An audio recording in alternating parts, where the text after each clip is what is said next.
Afternoon, good morning, and good night. Welcome to the Empower Hour. This is episode number 24, and I apologize for being a little bit late. However, my guest today is having some technical difficulties in connecting. So therefore, she will join us in just a few minutes after she's rebooted her computer. And I'm just going to chat a little bit with you guys about what she's going to come on and actually chat about. So for those of you who are new to my broadcast, this is a weekly show that I host here on Google Hangouts. And it's an hour long typically, but in anywhere from 30 minutes to an hour, depending on the topic and on the guest and any technical difficulties we might be having. So I would love to have you on. I normally bring on guests who are here to really inspire you and give you some strategies and some tips and ideas on how to live a successful life. Most of my viewers, I find, are entrepreneurs, are looking to actually expand their businesses. And what I really look for in bringing people in is people who are going to help you grow. It might be motivational. Today is all about image. It might be about Periscope tips, energy healing and whatnot. So I'm really, really excited that you're here today. And I thank you from the bottom of my heart because I know that your time is really what's most important to you. It's the one commodity that we can't get back ever. And I'm, again, very grateful that you've decided to join me. So thank you, thank you, thank you. Do apologize ahead of time for looking down at my phone, but I just want to make sure I don't miss any messages from her in case she's still trying to connect and having issues. So, okay. So we'll just go ahead and wait for that. So again, this is episode number 24. My name is Isabel Starck. I'm a transformational life coach. My title here says empowerment coach because I do empower women to live their most epic lives, really. I've been working with a couple coaches myself, and one of the things that's gotten really clear for me is the fact that, really knowing what it is that you can offer the world. From 30 minutes to an hour, depending on the topic and on the guest and any difficulties we might be having. So I would love to have you on. I normally bring on guests who are here to really inspire you and give you some strategies and some tips and ideas. Success life. Most of my viewers, I find, are entrepreneurs, are looking to actually expand their businesses. And what I really look for in bringing people in is it sounds like we're getting a little bit of delayed feedback. Oh, here we are. We're back. Thank you very much for your patience. So where was I before we were so rudely interrupted by my own voice? So for those of you viewers who are new to Google, open up the chat box here and make sure that everything is going to be working properly. Here we go. So this is open to Q&A. So for those of you, again, who are new to Google Hangouts and you would like to actually ask a question or join the conversation, the way you would actually do that is, number one, make sure that you're watching on Google Plus page, on the Google Plus page. And the way you'll do that is down here at the bottom, you might see a bar that says join the conversation. If there is a bar there that says join the conversation, all you do is press on that button, on that bar. It'll open up a brand new window, bring you into the Google Plus page. And at that point, you're going to see the screen, and on the right-hand side, you'll see a chat box open up. So for those of you watching the chat box, all you have to do is just type in your question, and it'll pop up on my screen, and I can go ahead and ask that of myself or Karen, our guest who I see has joined, and that's how you do it. So to access the Q&A box, that's the one last step that I forgot to mention. On the screen, either in this area or in this area, you're going to see 9 Google squares. So just hover over that with your mouse, click on it, you'll see the Q&A app open up. Click on the Q&A app, and then you'll see the side panel open up. So welcome, welcome, welcome. I would like to now introduce to you Karen Brunger, who is the founder of the International Image Institute here in Toronto.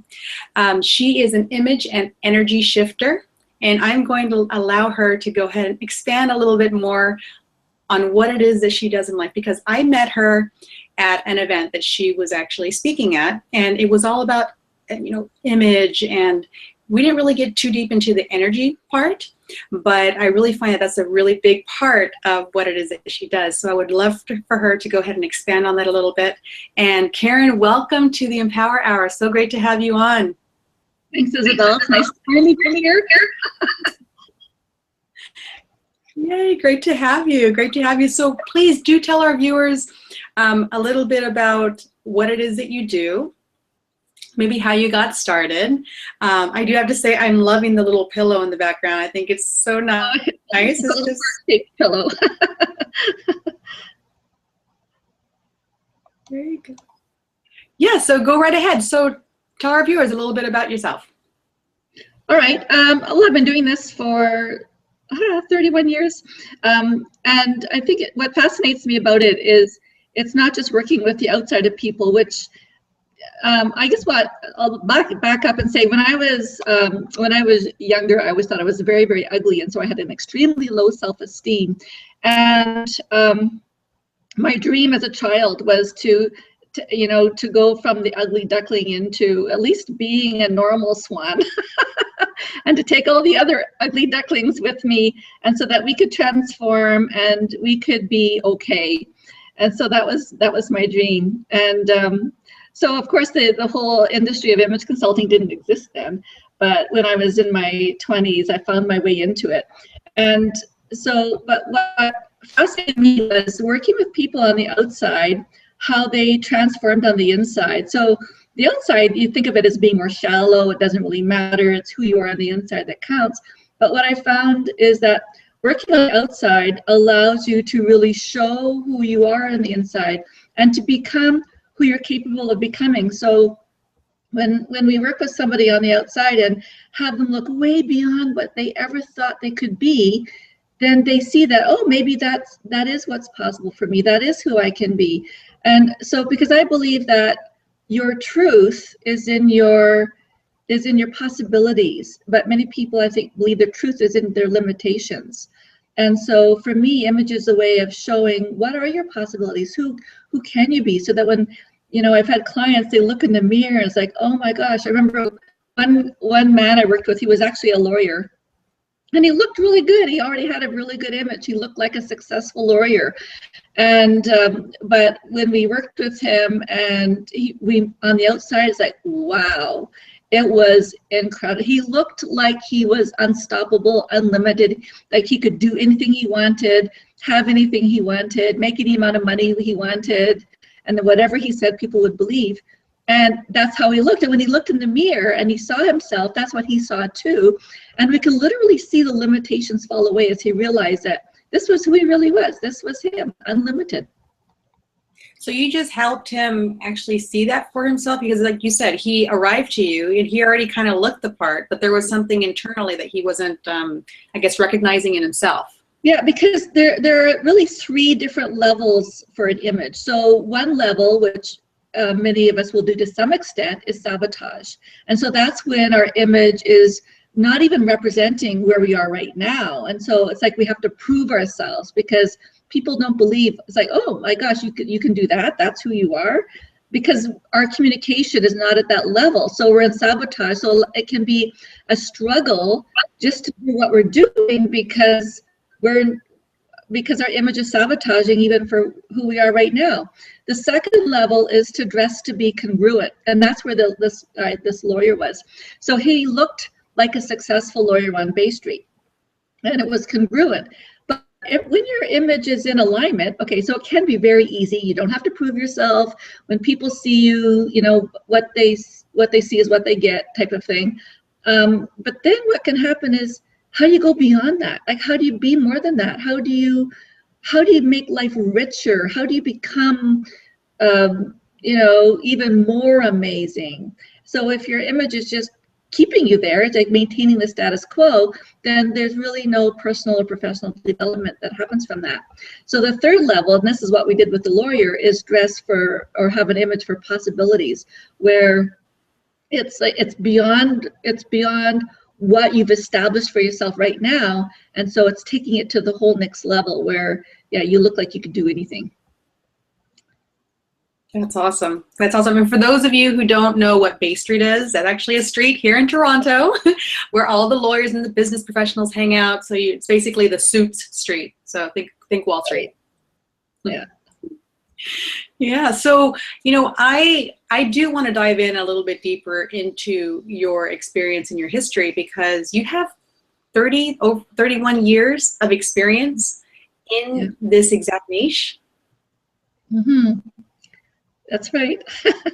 Yeah, I mean, when you're looking for people who not only are professional, but have actually I mean, it's a whole lifetime that you've actually been working with this. I mean, you were really one of the pioneers who... I am a pioneer in the industry. And also in terms of, you know, I started off with mainly working with the image, the outside, but then as time went on, because I found I was really into people moving through limitations, moving through barriers, and really living the life that they could live or are meant to live or really want to live. And so the image, the outside just became a tool for that. So I got even more into, well, how do we make that internal change happen really fast? Like, how can we change like overnight? And so I started looking at different systems of making that happen, and I came across a system. It's actually called holographic repatterning. So I learned to do that, and I just call it energy shifting. Holographic repatterning. Yeah, and people say, what, holo what? And so and so that's why I just say, okay, it's energy shifting. And so it's a tool that I use to make the internal change even more profound. So I use it with body image, helping people change body image. I had one client, he was lacking confidence. So he had his own business. He had about 15 employees, and he had an IT company, and he was selling a software to Fortune 500 companies. And one of the people he was selling to said, you know, you're sabotaging your business. You better see an image consultant. So he came to me. And one of the things that we had to work on was his confidence, because he was a little bit, you know, he didn't come across as being really polished. And so I used energy shifting to shift his confidence level. And of course, we worked with the outside, you know, his clothing, his body language, his everything. We worked with everything from the inside out. And what happened was, within the month, his income had tripled. And he said it was tripled. He said it was a direct result of that's what did it. He said not only that, but the people, his employees, started treating him with more respect. They were treating him differently. And I think the real clincher for him, which is really funny, was that he said he was somewhere and a woman came up and talked to him.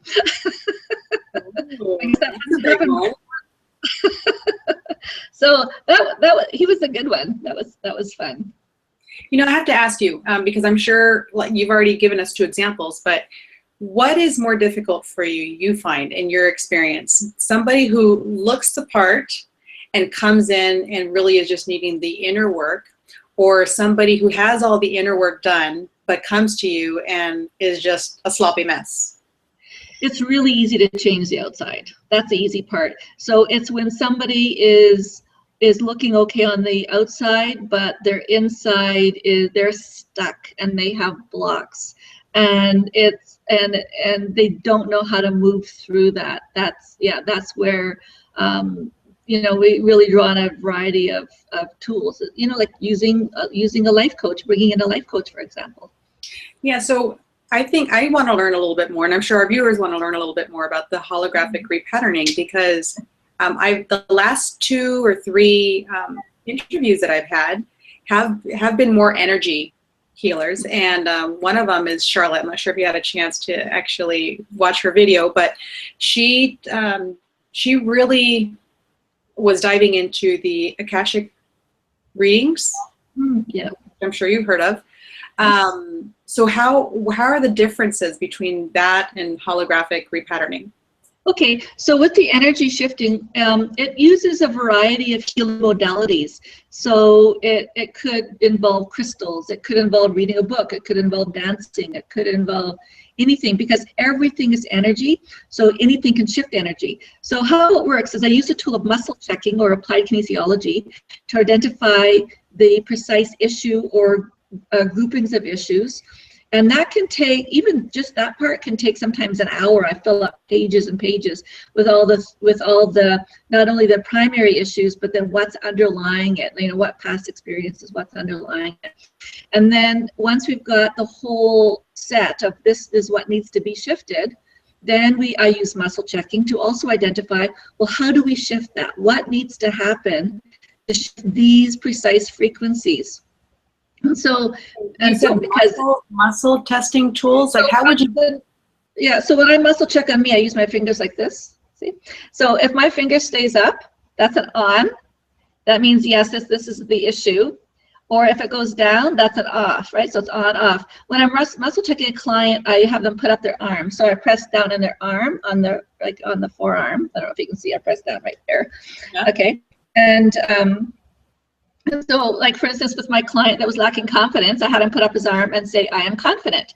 And then when I pressed down on his arm went right down because he was not confident. So once we did the, healing modalities, then I had him say, I am confident, put up his arm. And then when I muscle checked his arm, pressed down on his arm, it stayed up.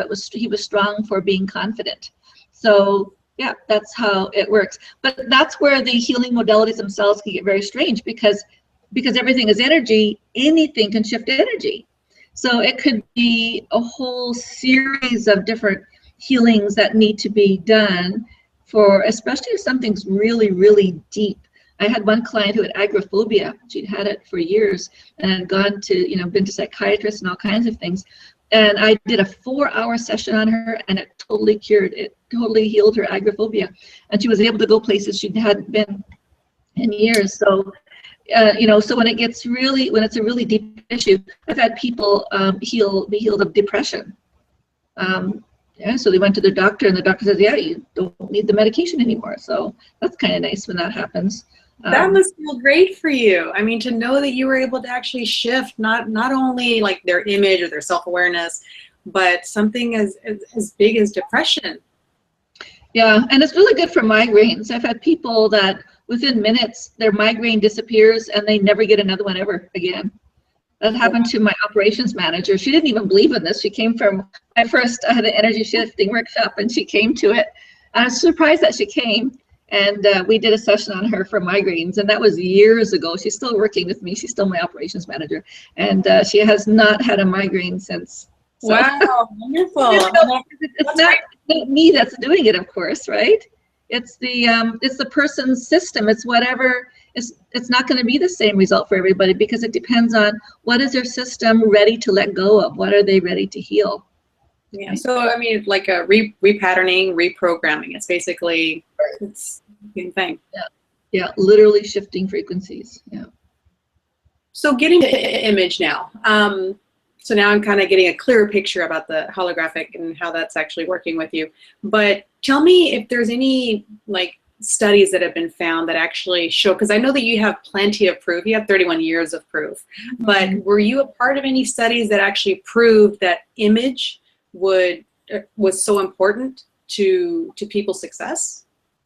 I know that there are some books that have come out that have done actual research to show the difference, and sometimes you might see them on TV as well, where I know there's some studies where they show before and after pictures of people, and not the same people, but send them to different CEOs of various companies, and ask, what position would you hire this person for, and how much would you expect to pay this person? And in every case, the person in their after picture would make thousands of dollars more per year than when they were in the before picture. But no person saw the same before and after of the same person, right? So it was completely random. So that makes a difference. So when people say, well, I can't afford an image consultant, I mean, I've had people where so it might, there's the fee, but then there's also maybe the new suit or whatever needs to, even if it costs, let's say the whole thing costs maybe $3,000, but as a result of that $3,000 investment, you're actually able to get a job or get a job for more money, then it becomes a no-brainer because the investment is negligible. I've had people where if it makes a difference, like for instance, that guy that tripled his income, even if he was only making 100,000 and he went to 300,000, that's 200,000 extra a year every year. So even if you paid me 10,000, that's huge, right? Yeah, that's a minuscule amount. It's a minuscule amount. So any of the studies that have been done, they show that type of thing. Often they're done through universities. You know, grad students will do those kinds of research for their thesis. So, yeah. I mean, you've already shared people who have come to you. You know, mainly it seems to be around the workplace. But who should actually seek out image help? Really, I think everybody can. Even image consultants need image consultants because we don't. One? Oh, absolutely. I absolutely work with other image consultants. I say, okay, what do I do here? How is this outfit? How are these shoes? So it's fun. You know, it's really dangerous to go when a group of image consultants go shopping together. I tell you. We're going to have a no limit American Express black card. So, but primarily it's when there's something coming up that there's a change that's happening. We want something more in life. You know, typically when people come, it's because they want a promotion, they want a new job, maybe they're going through a relationship change, so they're ready for a new relationship or getting out of an old relationship, or they want to have an edge. They're ready to just move to the next level where maybe they want to do more work on themselves and be the best they can be. It might be as simple as that, right? Well, yeah. I mean, you kind of touched on the fact that you yourself are even using an image consultant. And I mean, I think that's wonderful. I think, like, as with myself, I'm a coach. Everybody needs to have a coach, is what I believe. And that would be included. But one of the things is, obviously, you believe in, you're trying to achieve success. And one thing I always like to ask my viewers and my interviewees is how you actually define success. Because, not only are you doing image consulting, but you're also doing this holographic energy work. So in your personal life, how do you define success? Okay, so for me, it's having a sense of, I guess, completeness, which also relates to happiness. So feeling good, like feeling good at what I've done. So I think that's success. But feeling good about what I've accomplished to this particular point, but also feeling good about what's left to accomplish, like all the goals and things that are there that are exciting. And so I think really when it comes down to it is being happy with wherever I am right now, whatever I've accomplished, whether there's more to accomplish, but feeling really, really good and happy about where I am right now. And I met you in person. I can tell that, your energy gives off that you are very happy with where you're at.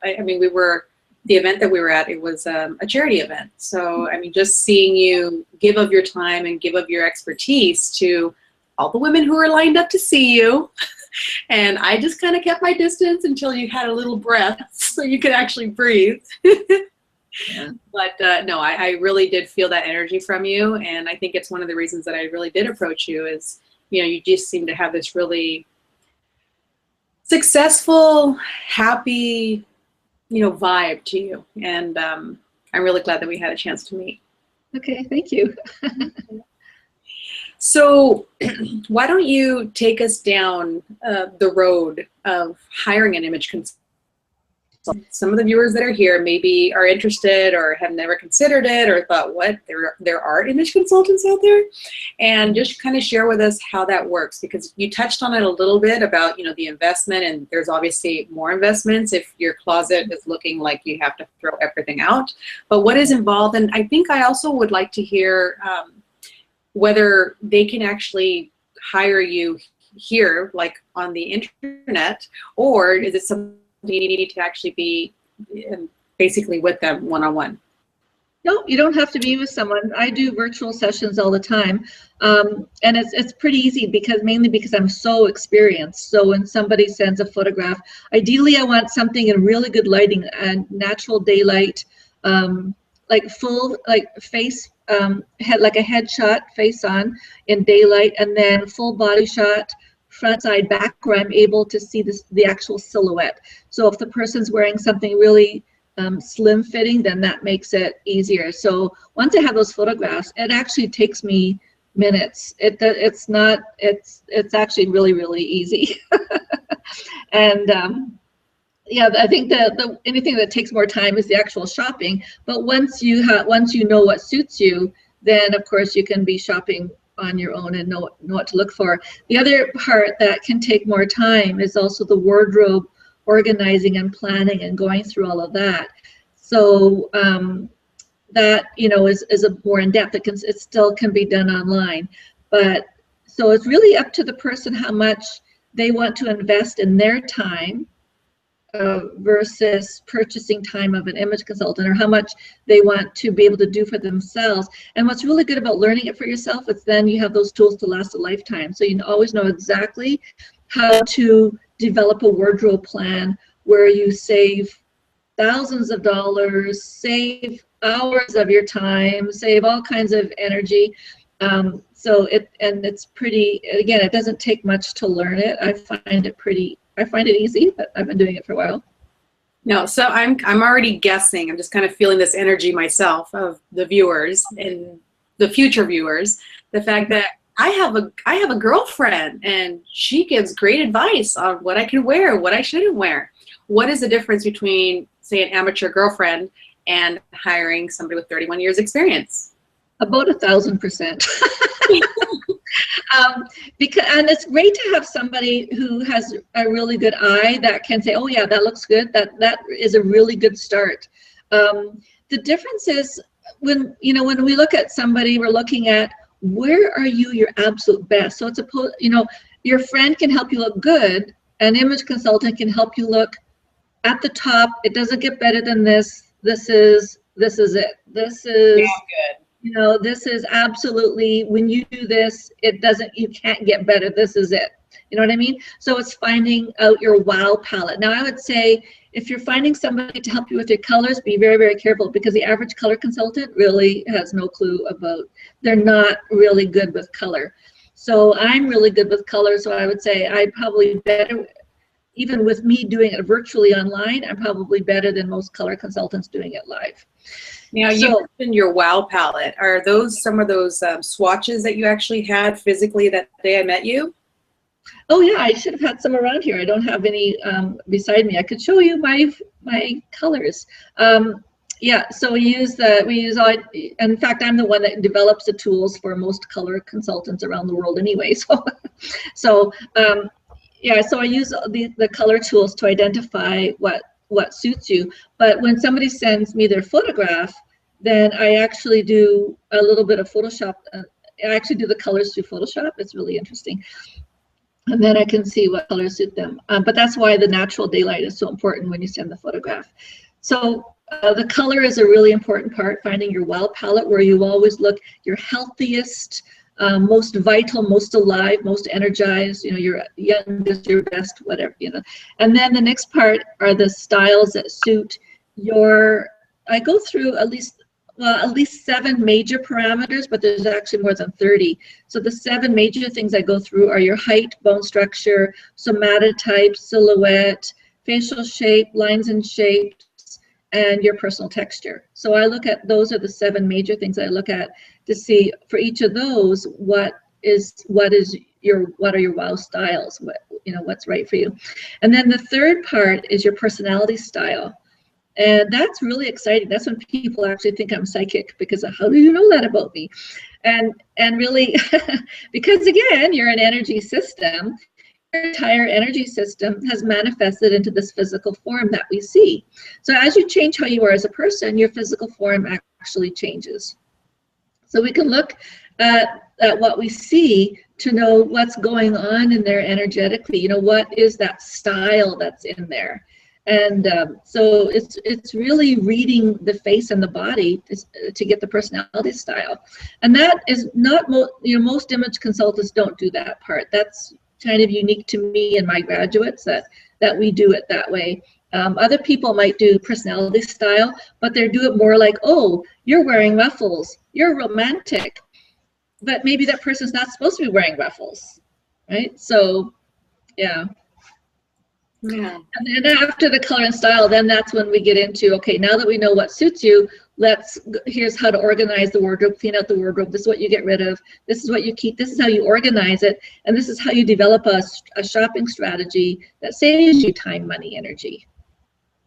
Yeah, I mean, obviously the designers are looking to sell more pieces, and not only do we have, spring and summer, and we have fall and winter, but we have like these other styles in the middle. How often do you actually suggest people to go shopping? If you're living in a climate like we are in Canada, where there's cold weather and warm weather, then twice. So one would be for spring, summer, one would be for the fall, winter. But so you're never buying a complete wardrobe. You're buying, at any season, you're only buying maybe half of a module. And so I'll teach you a little bit here. One module is made up of two major outfits, so it's primarily two bottoms. So it could be a pant skirt, two pants, two skirts, whatever, it doesn't matter. So you've got two bottoms, and then you've got your outer layers. So it could be a jacket and a sweater, or just one jacket, depending on if you need to wear suits or not, if you need to have match sets or not. But at least one outer layer, if not two, and then 3 or 4 tops, whatever they might be for that particular function. And then your shoes and your accessories, whatever you need to make that complete. So from that one module, you should be able to get, depending what you have in there, up to 12 outfits. And so it's half of that module. So in other words, one outfit plus maybe an extra top, maybe your shoes, something like that, is what you would be buying in one season. The most number of modules anybody really needs, or I shouldn't say most, the least would be 5. If you have 5 modules, you can do everything in your entire life. You don't need more than 5 modules. Most people have enough in their closets for like 100 modules. And still they have nothing to wear.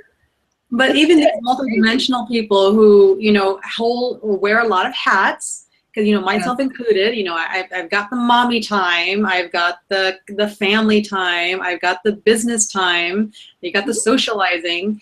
I mean, that's why we have more than 5 modules, right? Okay, that would be where you might have more than 5. So, but you would never need more than 10. So the average number of modules you have in a closet might be, say, 7. So for instance, you might have a module, like what you're saying, a module for, socializing with friends. That might be one module. You might have 2 modules for your work. And even then, they might be 2 different types of modules, because maybe you have different functions in your work. You might have one module for your more formal business meetings and presentations. You might have another module for when you're sitting at your computer. You might have a module for your exercise and your fitness life. You might have a module for when you're spending time with your kids. So yeah, every function would have a different module. And one module is good for about 20 hours in a week. Ooh, that's interesting. You put an actual number to it. I didn't think about that. Yeah, so if you're awake about 100 hours in a week, that means that's how I got the 5 modules, because one module is good for 20 hours.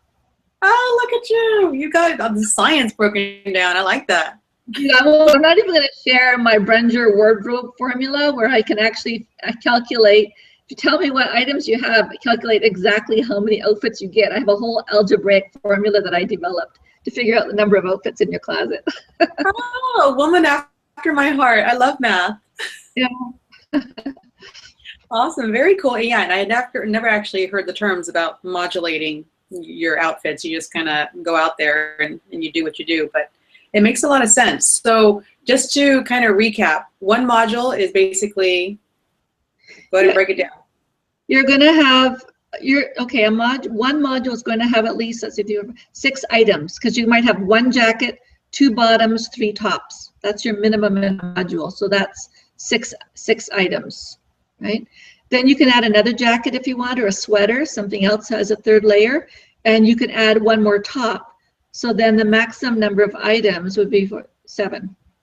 Yeah, 7 items. Now, are you including accessories in this as well? Like including which? Accessories like hats or necklaces? And then you could add in, then in that one module, you get 1 pair of shoes per module. If you need a belt in your module, your bag, yeah, your hat, you know, whatever you want to be wearing in that, with that module, then you bring in those accessories, and then making sure you have the appropriate underwear for that module, and then the appropriate outerwear for that module. Yeah, wouldn't it be nice if we could just skip one of those?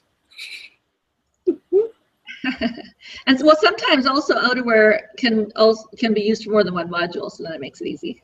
Yeah, that's true. That's true. You know, it's actually something's coming to mind right now, and it was when we first met, and I overheard you telling one of the girls that was there about wearing one pop color maximum of 3 times.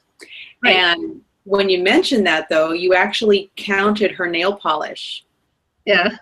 Yeah. So I love the fact that, you know, you have to really consider everything. Like today, you know, I'm wearing more burgundy lips, and I you know, I can only put it maybe in one other spot because I've also got it in my hair. Right. Yeah. Yeah. That's, yeah. If it's a bright color that pops, then yeah, you don't. If it appears more than 3 times, you start to look a little bit patchy. Yeah.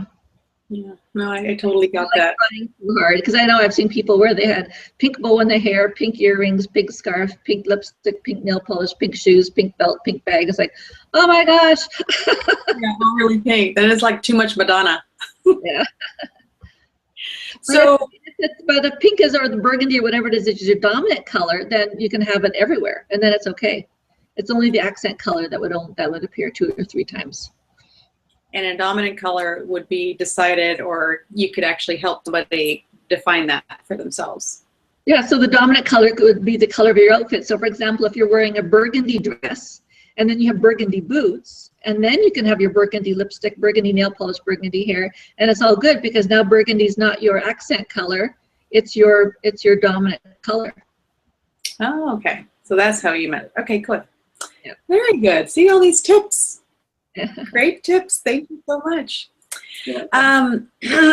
Okay, so the next thing I want to kind of talk about a little bit is, like, are there any challenges going through an energy shift? Or no, I mean, energy shift for sure. You can talk about that too, which I'm sure we already know. Yeah.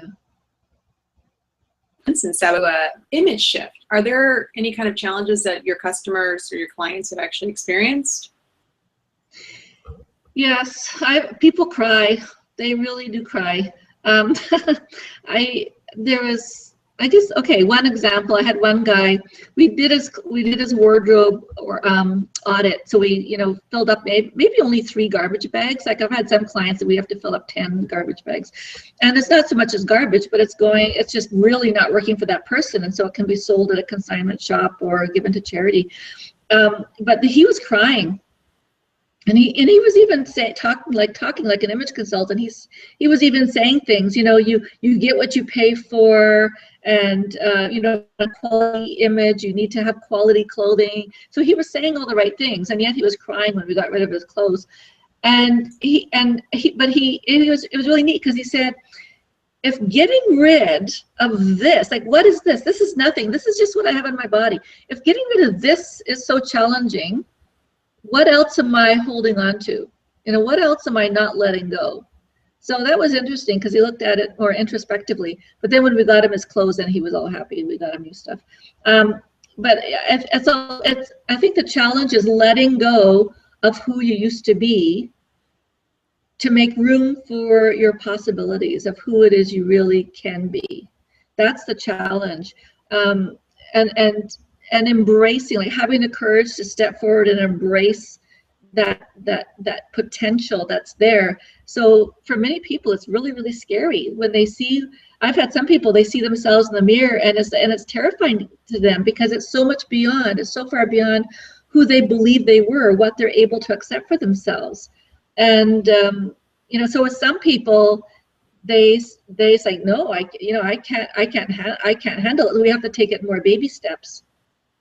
But it's really exciting when people say, oh my gosh, I never want to go back and be who I used to be. I'm going forward, and they just embrace it, and then it's really nice. But it's a change. It's absolutely transformational, and it's a transformation that can happen really, really quickly. So it's really is developing a whole new self-concept. So yeah, we become counselors at the same time, to help people through that transition. The other challenge is their family or their friends who have certain ideas about them. And so when they're going beyond that, but say their spouse or their boyfriend, girlfriend is not going through anything, so they still have the old image, and so here's this person transforming and becoming something way beyond. And so that person that's kind of left behind is, more stuck and is in fear that this person is going to be going beyond them now. So it's really couples at all? Like, is that a thing that you do? Mm-hmm. Yeah, work with both people, and that's often what will happen is I'll work with one person, and then they will send me their partner to work with them as well. Yeah. Now, when you were talking about people actually, I mean, obviously there's the fear, and I've guessed that would actually be the biggest challenge, is that, fearful of moving out into that direction. But there are the people who just completely embrace it. Now, do you ever find that, either of the bunch actually ends up coming back to you because maybe it wasn't anchored in as well? Or does that come up much? Yeah. Yeah, well, actually, once I have a client, they're usually always a client. I still have the very first client I ever had, because every single thing in her closet I bought with her. She won't get anything without me. So, or when people go, I might, I'm a client. A client is really happy to go off and they're able to do it for themselves, but then they want to experience another change. So maybe they're going into a different job. So they come back to now get, refreshed for that new job. The next level, the next modules. Right, or even with changing fashions, because they don't know, okay, well, things are changing now, I need new clothes, help, I don't know what to get. So if somebody wants to really make sure they're getting the best outfits, then they always have an image consultant help them with the shopping. Or I've even had people, they go out and buy something, keep the tags on, bring it to me, and I say, yes, keep that, no, take that back, and then it's easy, So yeah, that can be done online. But do you do a lot of shopping with your clients? Actually, I have done it in the past. My preference is to not do it. I'd like to hire one of my graduates to do it for me, or I go with a group of people. So I'll shop with the group, and then it's easier because shopping, it's easier with men than with women.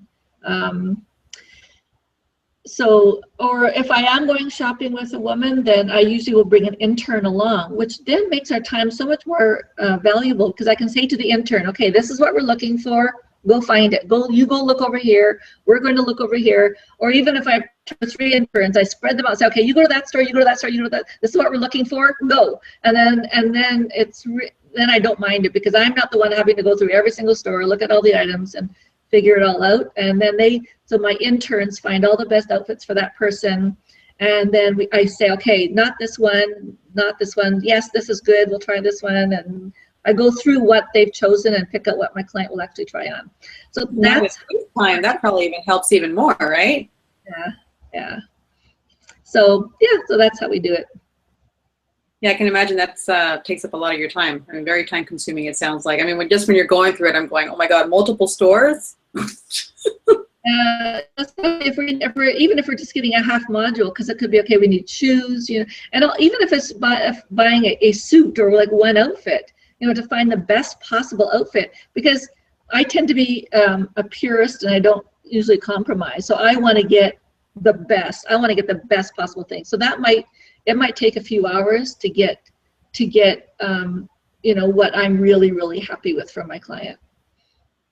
Because when you consider we want to get the right color, we want to get the right style, we want to get the right fabric, the right quality, the right everything for that particular person. So, yeah. Cool.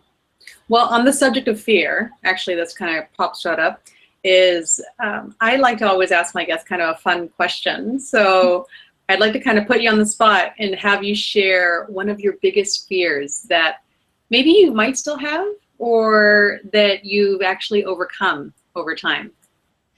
Oh, I've overcome other. My kids have made fun of me because they see me as being so full of fear. I think the one that I'm most proud of, the fear that I've overcome that I'm most proud of, is my fear of public speaking. So because again, I grew up with such a low self-esteem, and so to speak, even to speak in front of two people, I wouldn't be able to handle it. I would almost have an anxiety attack, and so I think that was the big one. And now, of course, I speak in front of audiences of hundreds or hundreds and hundreds all over the world, and I love it. I love it. I feel comfortable with it, and it feels natural for me. When I'm in front of an audience, I feel like I'm at home. It feels really good. So that's one of my favorite. What did you do to get over that fear? What did I do to get over it? Actually, I teach presentation skills too now because of it, and so I've got over 25 tips on how to get over the fear of speaking in public. I would say my favorite tip of how to do it is the visualization, creative visualization. And when I was so riddled with fear of speaking, but then I became a professional speaker, so I had to move through that fear pretty quick. And I hadn't even heard of creative visualization at that point, because this was a long time ago. But I did it naturally. So every night when I went to bed, I would imagine myself as the speaker that I really wanted to be. And I would go into this fantasy land, just before I fell asleep, and imagine how it would be, how my audience would be, how I would look, how I would sound, what I would say, I imagined in great detail the entire experience. And because it was my fantasy, I also imagined standing ovations. I mean, I went for it. I did the whole thing. And I did that every night. And then when I got up in front of my first real audience as a professional speaker, I was so comfortable with it because I had been there, done that so often in my mind that it felt completely comfortable. It's like, oh my gosh, here it is. This is really cool. And I did get standing ovations, and I had people say, this is amazing. This was transformational. We want more. So, it was pretty cool. Well, I'm also feeling that there was a lot of emotion behind that when you were visualizing, just the way that you were describing it for us and kind of laying it out. And that's what I find really makes something anchor in, is the fact that when you put emotion behind those feelings, you make them more real. You're training your subconscious mind to actually make them believe that they're real and they are happening. Yeah. Yeah. Yeah, that's really awesome. I love that. I love that. We are down to the last 10 minutes, so I just kind of giving you a little heads up. There are a few more questions that I wanted to ask you here, so just to kind of give you all the viewers as well, because I know that the reason that we're going over in time is because we actually started a bit late because of technical difficulties. So thank you guys for joining in. And again, if you guys do want to ask a question, just remember to, number one, click on the bar here that says join the conversation. A new window will pop up. And at that point, you'll hover over either the 9 Google squares in this area or in this area. Can never figure out which side they are. And a Q&A app will open up. So just click on that Q&A app. A side panel will open. Type in your question, and I will be able to go ahead and ask it here live. So thank you, guys. Let's see. So we're all about tips, and honestly, Karen, you've given us so many awesome tips. I can't wait to actually rewatch this and take some notes, because I obviously am paying all my attention to you, trying not to write down too many things. But I did want to know if there is anything else that you would actually like to share with our viewers, like maybe, what's the top 3 things that they should actually consider when they're looking at their image? Okay, that's easy. The top 3 things I would say, first of all, hair, because And not just hairstyle, but hair color, because many people, when they color their hair, they actually color it to go against their palette or what really suits them.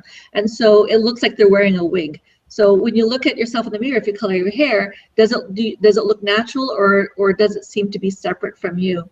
And also what can happen is the hair color can create you know, a complexion that's more sallow or more patchy or anemic. So really pay attention to the hair color as well as the hairstyle. I mean, you can take your clothing off at night. We assume you're keeping your hair on, so it makes sense to invest in a really good hairstyle, to go to an expert who knows what they're doing. So hair, and also to make sure that it's current. You know, if you haven't changed your haircut, you know, in the last while, then it might be time to look for a refresher. So hair is number one. Number two would be eyewear. I find there's many people are so skilled in their work and have great ideas, but their eyewear is outdated, or it doesn't suit them, or it's the wrong color. So eyewear is the second thing to look at, just to if you do wear it, to make sure that it is current, that it supports you, that it's adding to you as opposed to sabotaging you. And number three are your shoes, your footwear. So are they in good condition? Are they updated? Are they, again, adding to you? Or I know one of my teachers, Robert Ponte, said, imagine going into a public washroom and looking under the doors at people's feet. and what judgments could you make about someone just based on the footwear that you see? And so to make sure that your footwear is reflecting who it is that you really are or want to be. Those are great tips, and I can totally visualize being in bathroom stalls. It's like, okay, I can see all these women's shoes. But I do have to say, I am probably a bit guilty about updating shoes. I mean, I'm more of a classic person, and I find that, I mean, I have shoes that are way over 10 years old, and I don't use them all the time, but you know, they're still, I guess if you go for classics, then they're timeless, right? Right, and I have shoes that are over 10 years old as well, because again, they're classic. So the shoes that are a bit more, you know, trendy or fashion forward or extreme in fashion, yeah, they might be only for those, you know, 2 years or so. But yeah, if you're buying good quality shoes, they can last. And even the shoes that might be in fashion, I keep them.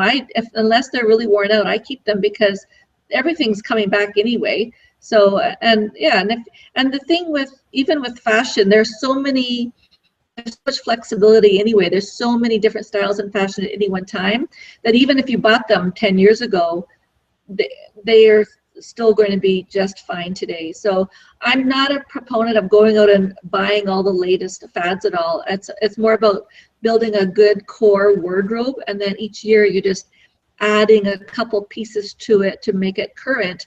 But then how you wear the pieces that you bought 2 or 3 years ago, maybe now you're wearing them in a slightly different way. So it's always fresh. You're not wearing the whole same outfit that you did, or same, you know, shoes with that outfit 10 years ago. It's being done in a new way.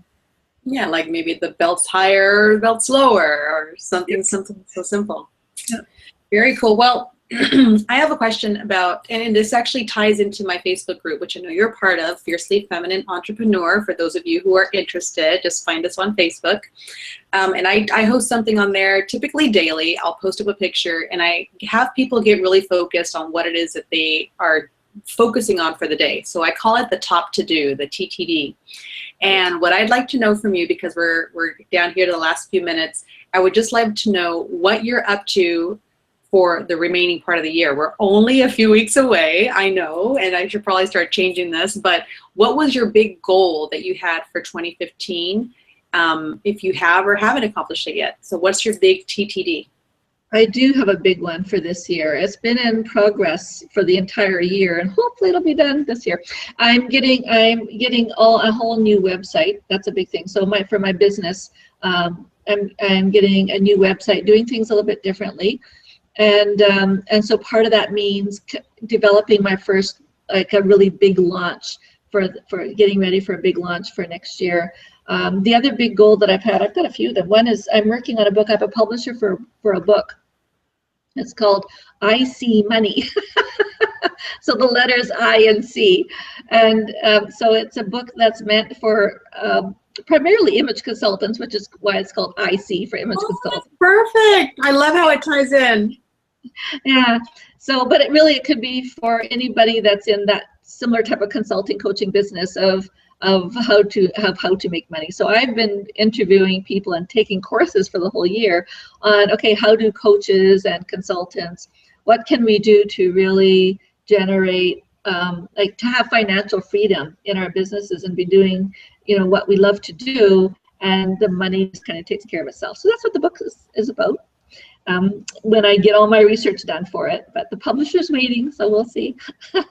Well, those are some really big top to-dos. I'm not sure about it sounds like you're still doing the research for the book, so that's probably coming for 2016. Right, exactly. It'll be for 2016. Yeah. Well, I have included the link to your website in the description on the Google Plus page, also on my website, so people can actually find your website, your current website, and the new website once it gets launched there. And yeah, I would just really love to thank you for actually coming on, a little bit late because of issues that we had, but we did give the viewers a full hour, and you've given us, like I said, some amazing tips that I'm sorry, my camera froze. That you've really given the viewers some amazing tips, and I'm really grateful for your time, your tips, all of your knowledge, and I really look forward to seeing more of you in the group, and maybe we can actually do something down the road. Yeah, that'd be great. Yeah, thanks for having me here, Isabel. It's been wonderful.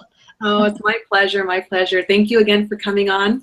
And for those of you who are watching live, make sure that you actually check the website, isabelstarck.com/empowerhour. New episode for the details there, and also the Google Plus page. So if you just Google my name, you'll be able to see all the links pop up, and all of Karen's information will be there, as well as on my Facebook page. So thank you again, Karen, for coming on, and I hope you have a wonderful day. I'm going to actually close down this live broadcast, but you and I will still be able to stay on so that we can just have a quick recap. All right. Okay, so bye for now, you all. We will see you next week, where I will be hosting episode number 25 with Alexandra Lacka, Insights Atelier founder and director. So thanks again, and looking forward to seeing you guys then. Bye for now.